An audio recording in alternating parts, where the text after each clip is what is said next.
पनि आगो बल्न सक्छ।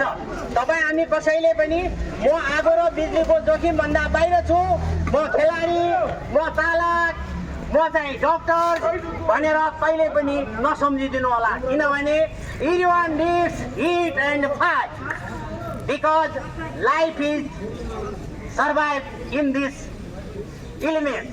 भन्छ कि सबैलाई आगो र तातो चाहिन्छ। अफिसमा गयो हिटर अन गर अथवा पंखा अन गर अथवा कुलर अन गर, विभिन्न चियाले भने घरमा आयो चिया पकाउने हो।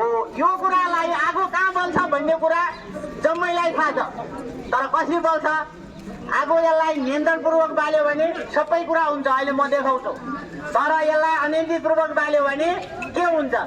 आगो बल्नको लागि एउटा बल्ने वस्तु, एउटा बिउ इनिसियल इनर्जी र अर्को अक्सिजन। अहिले हामीसँग तीनवटै कुरा छ, यो बल्ने वस्तु, यो बिउ, अक्सिजन हाम्रो वरपर छ। आगो किन बलेको छैन? क्वेसन मेरो।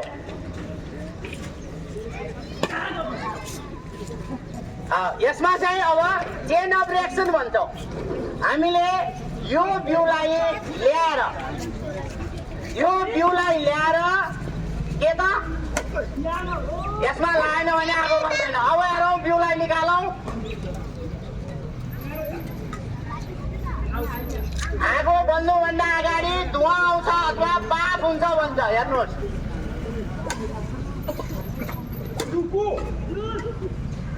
धुवा आएको देख्नु भएको छ?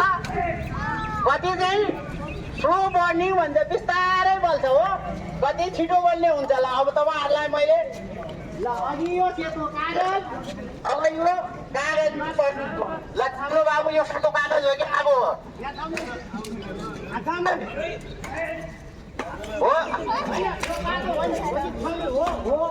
यसले तपाईँलाई एकछिन यो आगो बल्ने तरिका। आगो बल्न जहाँ पनि बल्छ। अब बल्ने वस्तु चाहिँ दुई प्रकारका हुन्छन्, एउटा छिटो बल्ने, एउटा ढिलो बल्ने। छिटो बल्ने वस्तुमा हामी दुईटा चिजलाई लिन्छौँ, पेट्रोल र ग्यास। अब अर्को चाहिँ ढिलो बल्ने वस्तु भन्छौँ हामी त्यसलाई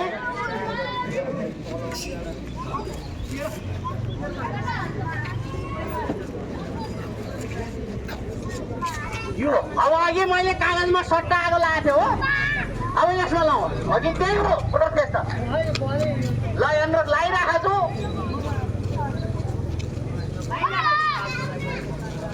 हेर्नुहोस् कति छ। ओ ढिलो बल्छ यो, ढिलो बल्छ। जति ठुलो ल हेर्नुहोस्, लगाइरहेको छु हो। अब सलाई गरेर ला भने लाउँछु मैले यसमा। अब सलाई गऱ्यो भने त यसले टिप्दैन।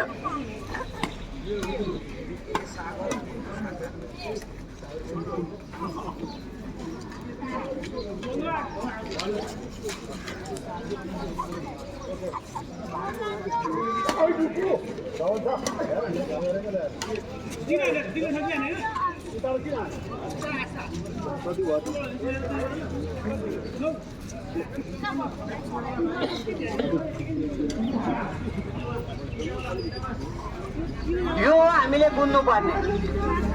बलिरहेको छ तर यसलाई बल्न गाह्रो छ। बल्छ, किन नबल्ने? एकछिन भएपछि बल्छ। बलेपछि तीनवटा कुरा दिन्छ, एउटा धुवा, अर्को उज्यालो, अर्को तातो। यो तीनटा कुरा दिन्छ यसले। एउटा धुवा दिन्छ, पहिले धुवामा बाफमा पर्ने धुवा आउँछ, ग्यास हुन्छ, त्यसपछि उज्यालो दिन्छ, त्यसपछि तातो दिन्छ। यो तीनटा। अब हेर्नुहोस् यो बल्नलाई। अब हामीले बल्ने वस्तुलाई दुई भागमा अथवा तीन भागमा, एउटा सोलिड जसलाई बोक्नलाई हामीलाई के चाहिँदैन त, कुनै साधन चाहिँदैन। यो तपाईँ बोकेर ल्याउन सक्नुहुन्छ।